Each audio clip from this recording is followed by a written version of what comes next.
One of the common threads I've noticed of whether somebody is successful or not is the support they get at home from their spouse or partner, because, right? Because if a spouse or partner believes in it and they're in lockstep, they're going to get through the tough times. Whereas if you get a franchisee who convinces their spouse, oh, we're doing this, and the spouse or partner really doesn't want to do it.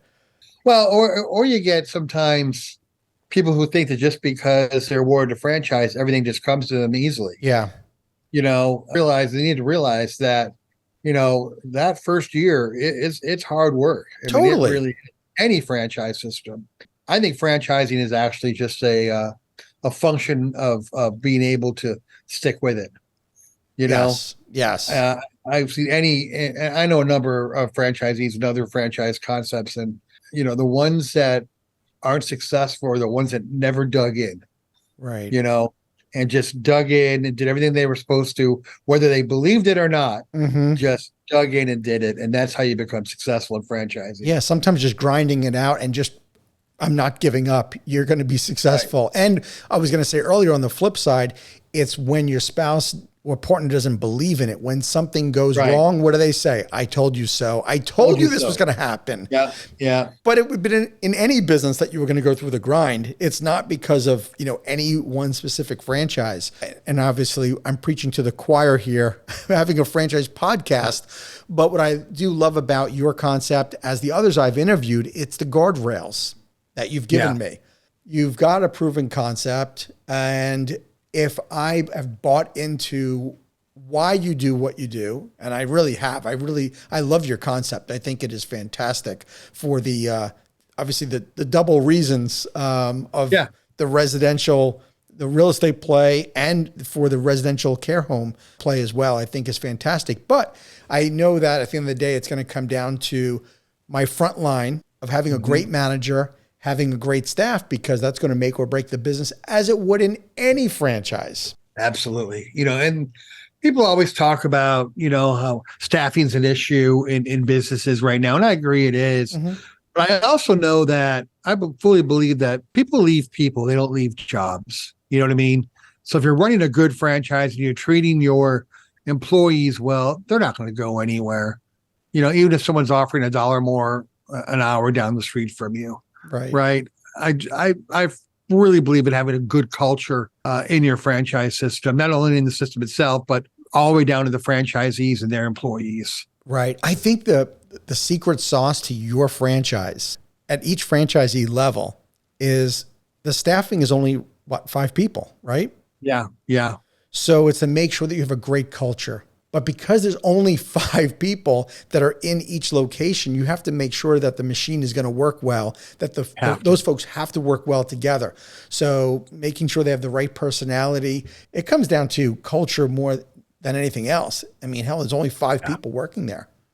Yeah. And you're taking care of, 10 people, and you see them every day, and every day you still have to, help them, go through that day, positively and make it a good meaning of life for them, especially those that are, near the end. You know what I mean? Yeah, that's the toughest part of the business, isn't it? I think so. Yeah. Well, let's move on to something more positive. Let's talk about the vision. Let's talk about the vision of the business. So you shared with us that obviously raising money and being able to buy these homes and lease them back to the franchisees, fantastic idea. But how big is big for Majestic? We're thinking, of course, the higher number, the better, but we're thinking between 200 and 300 franchisees would be a real good number for us in the next 5 years. And any particular state, or are you looking nationwide? Where we're actually international right now. We have a home in the Dominican Republic, and we're talking to a number of people from different countries right now. And that just happened. It wasn't any part of our plan. We just got hit with a number of people from different countries and wanting to do this out there and maybe do a master franchise in those other countries too. But in the States, the typical states that are getting, have large senior populations, Arizona, Texas, California, Florida, Georgia, those states. But, there isn't a state out there where people aren't aging. We don't stop aging one day, No, we don't. Tell me what advice you'd give to people who are considering joining Majestic Residences as a franchise owner. It's going to change your life. Many years ago when I was in college, I worked in a nursing home, and the interactions you have with those residents, we're there helping them, but quite honestly, I think they're there helping us actually. That's beautiful. Tell us maybe a fun fact that most people don't know about you. About me. Okay, my biggest hobby, I love I raise koi fish. Really? Nice pond in my backyard. I really enjoy hanging out there and stuff. But other than that, fast cars. Well, let's go back to actually got me thinking the koi thing.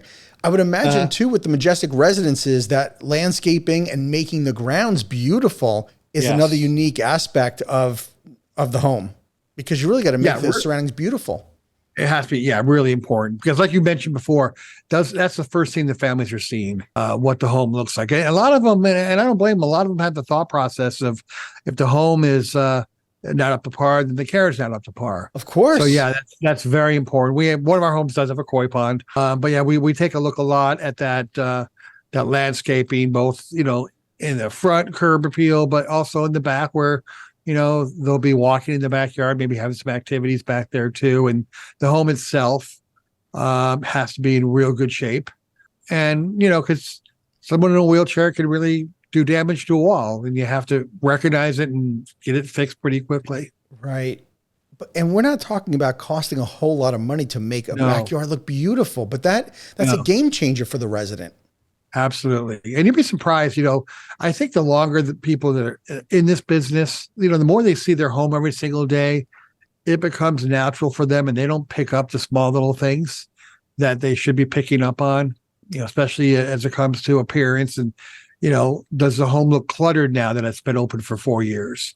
So we maintain all those kinds of things also with our franchisees, remind them what our values are and what the home should look like. Chuck, I don't know, as I'm thinking about all of this, and it occurred to me, we've had this explosion of Airbnb homes, of course, during COVID. I wonder if the whole residential care home era is next. I think so. I'm getting a lot of calls from people that have B&B homes and they're not selling as much, or they're not renting out as much. I've had a couple of them actually, but I went to a couple of Airbnbs and would have been great care homes too. I bet. So that's kind of happening right now, with a lot of investors that have homes. What can I do with this home? Right. Because it bridges the gap, because and I'm in the short-term rental business, and mine's doing well. However, I do know of a lot of others that are not doing as well as they had been. People are doing the revenge cruising now, or going back to Europe. So it has swayed, the pendulum has swayed in the other direction. But turning your home into a residential care home, is that a great opportunity as opposed to just turning your home into a long-term rental? Oh, definitely is. Especially, or if a real estate investor out there wants to, get the home ready, purchase a home and then lease it to one of our franchisees. That's an option too for some real estate investors. Chuck, because you've been in this business so long, I'm kind of wondering about, from your background, has there been a piece of memorable advice that you've ever received that's kind of influenced your decision in getting involved in the residential care space? Again, looking for opportunity, looking for an industry that is fragmented, that is not consistent. There's really no standards of care out there except for what each state does. So the best advice, I guess, would be to look for opportunity where other people don't see it. Thank you for tuning into the Emerging Franchise Brands podcast. For additional insights, guest applications, and to stay connected, visit us at efbpodcast.com. The Emerging Franchise Brands podcast is for entertainment purposes only, and the views expressed do not necessarily represent those of Emerging Franchise Brands, its host Frank Fiume, or Emerging Franchise Group LLC. Any discussed franchise or investment opportunity requires thorough investigation, obtaining proper disclosure documents, and expert consultation before making any investment decisions. The podcast and its host do not offer professional advice or endorsements, and they hold no responsibility for actions, representations, accuracy, or consequential damages related to the podcast content.